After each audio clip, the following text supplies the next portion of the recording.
Hi, I'm Ann Gannon, and welcome to my podcast, The Franchise Accelerator. As the founder of the Largo Group, I have provided accounting services with a specialty in the hospitality industry over the last decade. I have prided myself on finding a way to work with my clients, not just where their businesses are today, but working with them to scale. What I've realized over the course of this work, this mission, is that the common challenge for business owners is how to scale. How can you go from one location to many locations if there's just you? This is why we've started the Franchise Accelerator, because inside you is a great idea that can scale. And with the right tools, the right techniques, you too can create a franchise, a brand that's more than just you grinding it out, working 80 hours a week, and sacrificing for your business. You can create a brand that can stand alone and can truly create financial wealth for your family. I'm so excited to be a part of your journey, and I look forward to being with you every week as we join on this adventure together. Hello, everyone. I'm so excited for this week's episode. We are joined by Kim Daly, the Daly coach, who is going to really inspire us and educate us on mindset and so many different things. Kim, thank you so much for being here. Thank you for having me today, Anne. Yes, so I guess as a place to start, can you talk to us a little bit about your story, how you got to be who you are today and that journey? Sure. So I'm a franchise consultant, which means that I help other people invest in franchises, but I am also a franchisee. So my franchise business, if you will, is a business that helps other people invest in franchises. So it's not like I rolled out of bed one day and said, "Oh, yeah, I can't wait to be a franchise consultant," because nobody even knows what that is. I was actually on my way to medical school, and I answered a classified ad in the newspaper for a part-time telemarketing job for a franchise company that was sort of my first entry into franchising. Wow. And I found this industry that I just fell madly in love with. I think that what we do in franchising is incredibly infectious. It's an industry of people helping people. Every day, people waking up to live their dreams, to help other people and support other people in achieving their dreams. And so I did what everybody who initially thinks about owning a business and gets excited about that does. I went and started my own company. So the easiest people to convince of the true value proposition of a franchise are former entrepreneurs, including myself. I did it for 5 years and then realized, you know what? There is a better way. I know it. It's called franchising. Entrepreneurship is just very lonely, and it's, making it up as you go with nobody to like bounce ideas off of. And in franchising, it's totally collaborative, and not just like between you and a corporate office, but all of the other franchise owners, because we're all shareholders in the same brand. So Mm. we work collectively to like learn from each other and get better from each other, right? So I came back to franchising after about 5 years. I started the company that I'm part of now when I was 29. And Wow. here I am today, 20 years later. So you can know how old I am. So that's my story. I love what I do. And it's funny. I was a personal trainer in college because I wanted to go on and work with professional athletes.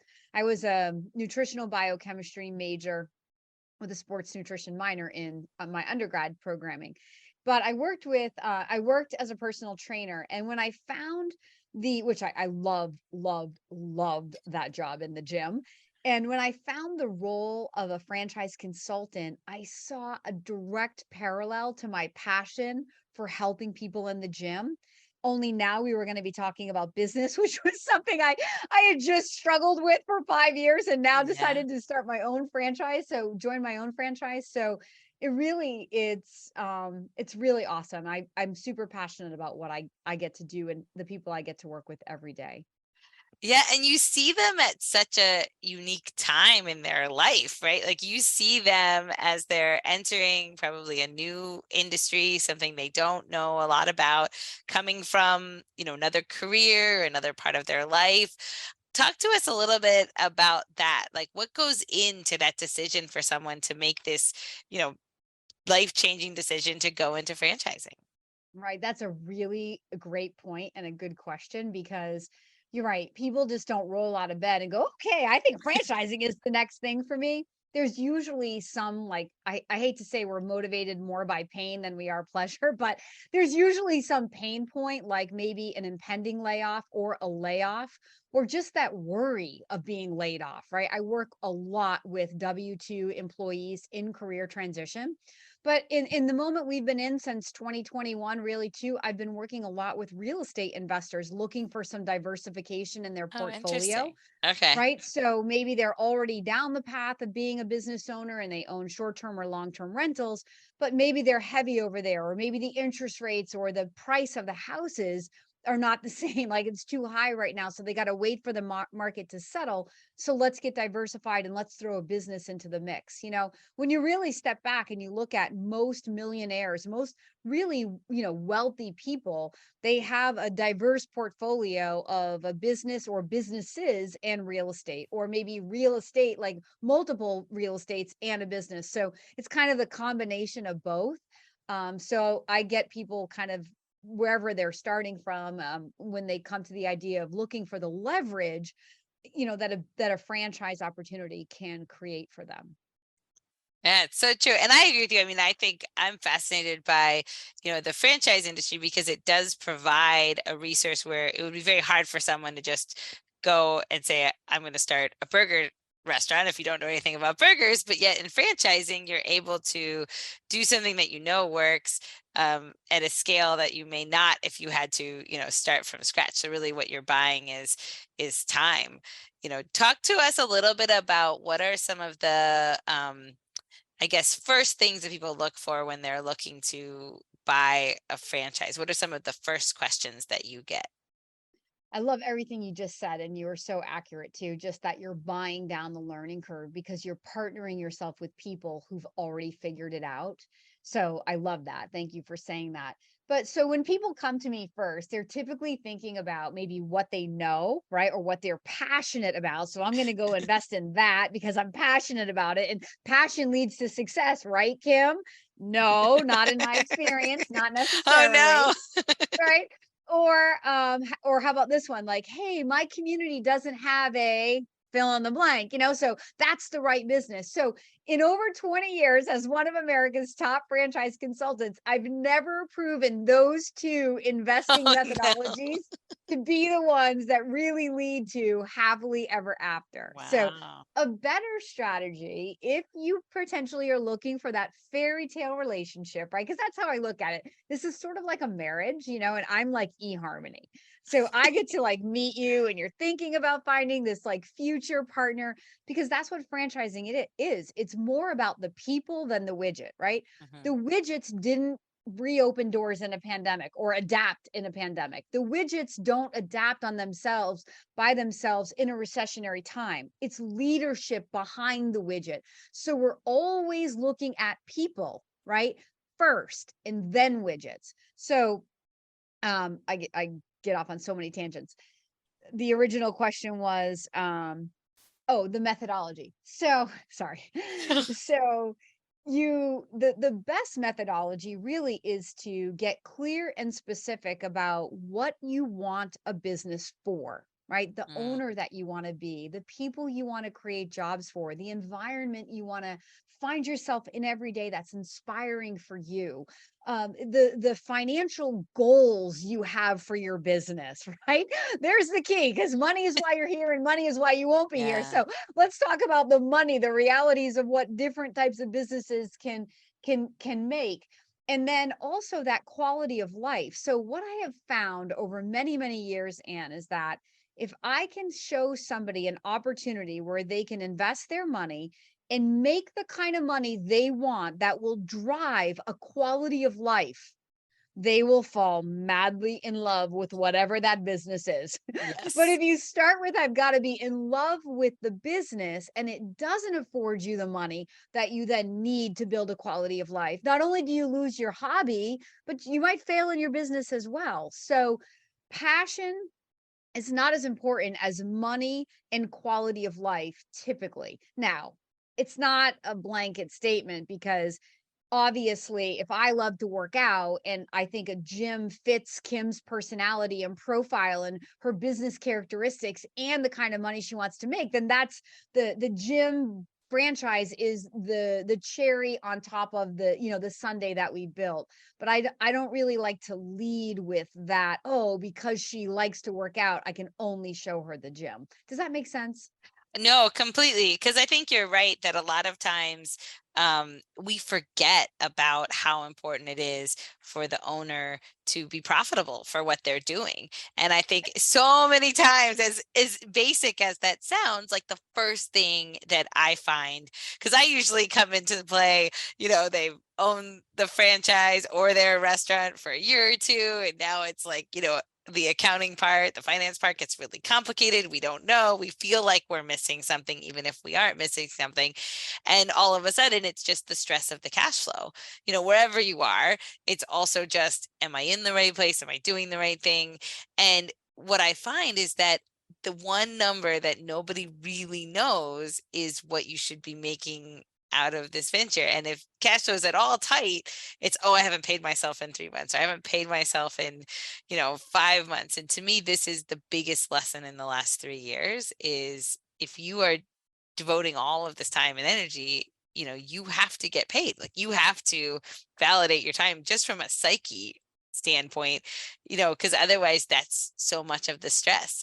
So talk to us a little bit about, in realistic terms, and again, this may be something that's hard to answer, but realistic terms, if you're going to go into franchising and you're going to open one location, what is there a dollar amount that you should expect to make, or is that too broad of a question from what you've seen? Okay, love the question. Totally respect the question. I am going to be a little evasive in my answer, but I'm going to answer it. So the reality is, Anne, when someone comes to me, so I offer a free service that coaches people, right, to figure out what would be the right types of options for them, and then teaches them how to conduct their own due diligence so they can feel competent that they're asking the right questions, talking to the right people, getting the information that they need so they can confidently say yes or no. So that's what I do as a franchise consultant, and I do that for free. So when we're talking about money in and money out, it's one of the very first conversations I have with a candidate. It's a question or a conversation that's best had one-on-one, because it's totally related to the owner that you want to be and your total net worth right now, your liquidity, and your current cash flow situation. So are you unemployed, meaning we need to ramp a business fast so you can potentially live off of it, or can you live off of your spouse, or were you laid off with severance? So all of these things are, then we factor in financing. All of these things kind of factor into this equation. But the long and short answer of the question you asked is, I'm going to answer it this way. So in a franchise business, money and time are inversely related. So there's this myth out there that the level of investment going in will correlate to the potential to earn. Absolutely untrue. The level of investment going in correlates to the owner's time commitment from day one. So a Okay. lower investment of money, meaning like a home-based business, meaning you don't have to take on a physical space and have all those fixed costs and carry inventory or all of that, that's going to require a full-time effort by the owner. On the flip side, we could build out something like a laundromat, which may be like $1 million build out, right? Construction, and then all the, let's say, washer and dryers. But once it's open, it's a very minimal time commitment by the owner. So you can see the extreme trade off of money for time. Okay, so now let's get to earnings. So when we talk about earnings, I can never make earnings claims to anyone, and nor will I ever. It's always going to be up to you what you can make in a franchise. I don't care how much money anybody in a franchise is making. It's still no guarantee that you're going to make that money, right? Now, there's a correlation that if you do what the franchisor says, that potential outcome could be yours. But it's always on the owner to wake up and perform, right? It's your execution of the plan that determines your outcome. So I'm going to put ownership right in your lap, whether you like it or not. But the reality is, it's better to know that going into this than going in with this feeling that it's the franchisor's job to make me successful. And then you get in there and you realize that's totally untrue. And now it's too late because you've already committed your time and your money. So ownership is about accountability and accountability to yourself. So through my 1 to 2 month process, Anne, I teach people how to build daily activity goals for their business. And by the way, you've mentioned food a couple times. So like, I am never showing food. There is so much more money to be made in so many other industries in franchising. Like, you will have to beg me to show you food. And even then I'm going to talk you out of it. Oh no, really? We're not going to Jersey Mike's or Chick-fil-A. I don't care how long the line is out there or how much you love the sub. There are faster, easier, better ways where you can be employed Monday through Friday, no nights, no weekends, no holidays, where you can have even professional people on your payroll versus minimum wage. Or not that there's anything wrong with minimum wage, but so again, it comes back to matching the owner that you want to be and the environment you want to be in that's going to be inspiring for you, right? Versus thinking that, oh, franchising is only food, so I don't want to franchise. No, there are thousands of franchises out there, right? So, but I want to go back. I know I haven't quite answered your exact question. It was a great Get answer there. though. But the exact answer is that um, the lower investments of money where you're granted a territory will have more of what I would call an unlimited opportunity to make money. Now, typically, those are not the businesses people want because they require an owner to go drive a prospecting plan and sell, sell, sell. So think like a real estate agent, right? It's a great example. You may know two people that are agents, one who sells 10 homes a month and one who sells 10 homes a year. What's the difference? The agent, their network, their tenacity, their goals, their focus, their skill. So I can take an owner in a business like that wants to be the center of influence with a relatively low amount of investment going in, who wants to drive all that activity and create an amazing, abundant future, right? But for a lot of people, that doesn't really feel like a business. It feels like I bought myself a job. So other businesses that have the leverage of marketing plans or a physical location, I'm going to do that same correlation a little bit differently, but going to the extreme of brick and mortar, when you have a physical location, you always have capped income because people are not going to drive way out of their way, right? They're going to find something closer. And in some brick and mortar businesses, you have a physical space limitation, right? So if you have a Massage Envy and you have 15 therapy rooms in there, at some point in your growth, every room you have will be booked every hour you're open. Now, that's a really high class problem, but it's still a problem for growth, right? Let's say that Massage Envy grosses you $1 million in top line and nets to you 150. But you're like, but I want to make 500. So you actually need the potential to scale to 3 locations, right? Yep. You're still going to build one at a time. So in a franchise, the wealth is always created through scale, just like it is in anything else. Short-term and long-term rentals, right? The stock market, it's never about one. It's unless you get super lucky.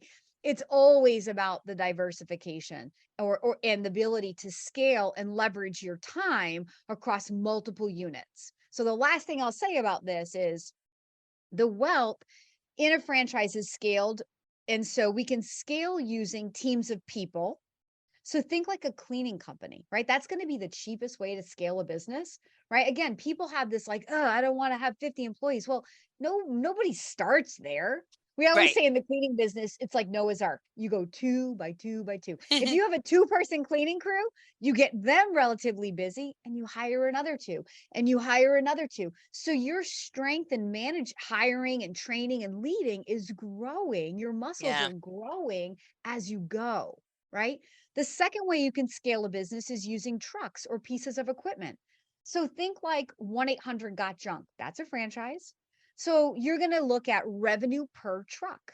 So one truck can do, I'll make it up, $250 a year in revenue, and one territory can hold 4 trucks. So you have $1 million territory, but you're like, I want to have 8 trucks. I want a $2 million business, right? So you have to have the potential to grow into that second territory. But the beautiful thing is you get to start with 1 truck, even though your goal is to scale to 8, right? So it's built in from the beginning.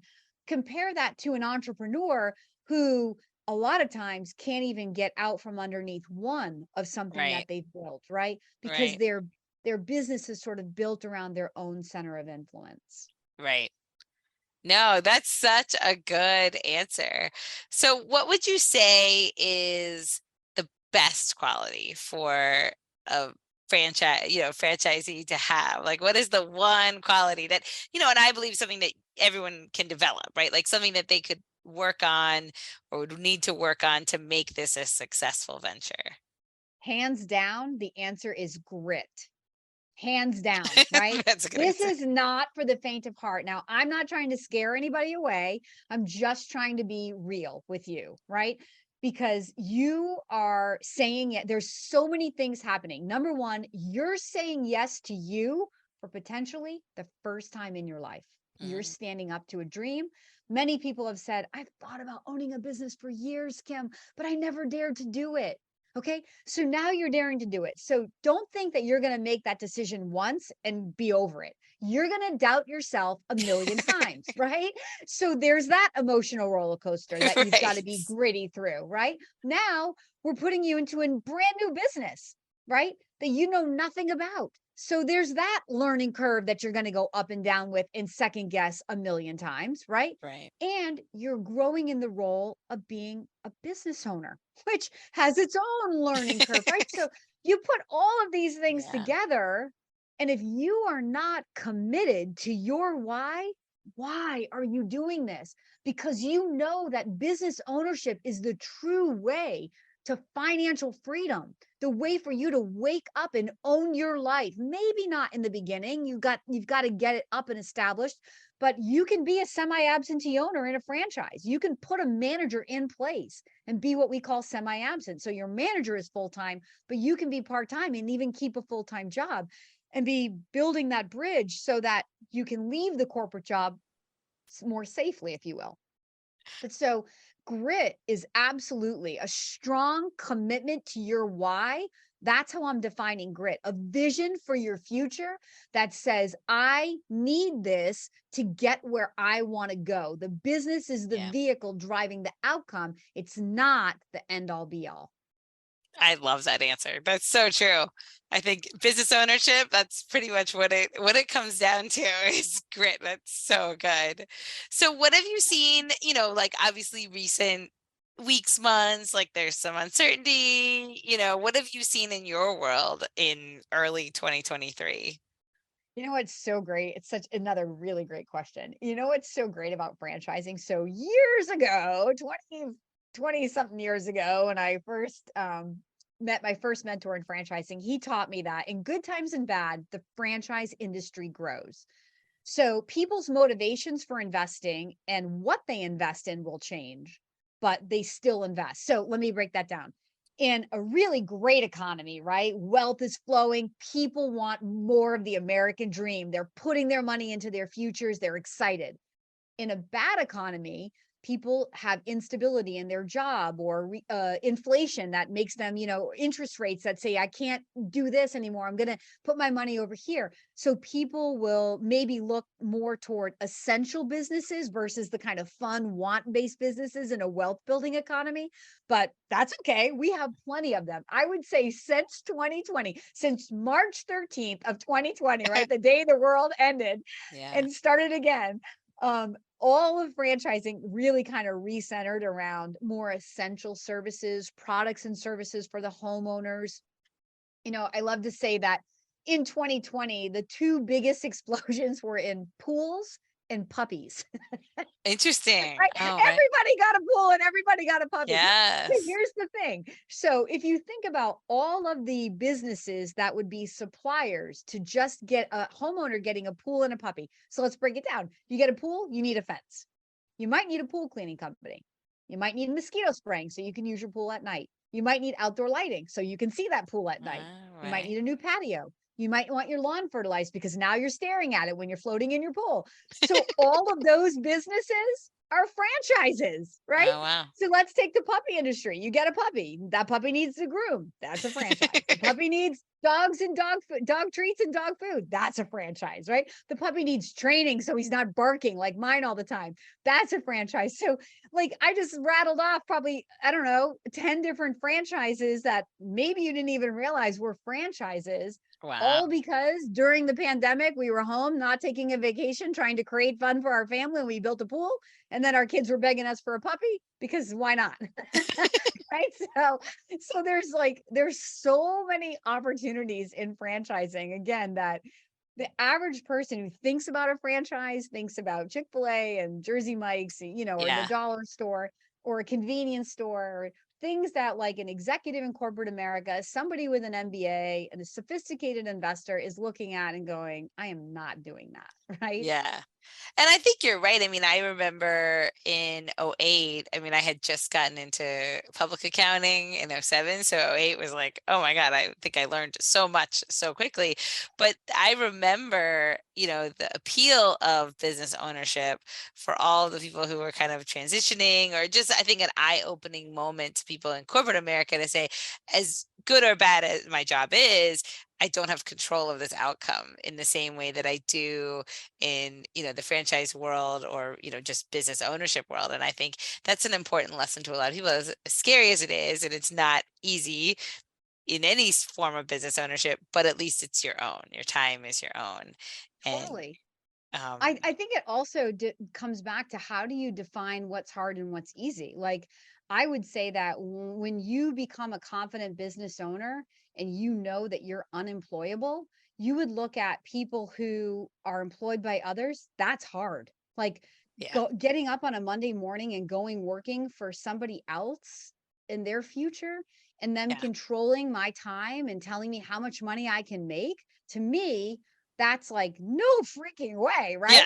yeah, But I also get that and respect that people who do that for many, many years, there's a certain personality that is yeah, perfect for. But once you if you get to a point where you're done with that, know that that same confidence you have about, oh, I can get another job in my industry and make the kind of money I'm worth. Once you learn to become a business owner, that same confidence can be learned, and business ownership can become easier. I yes, won't say yeah, easy, yeah. easier. Yes. Yeah. No, that's amazing what you do for the industry and for business owners. If people want to learn more about you, where do they find you?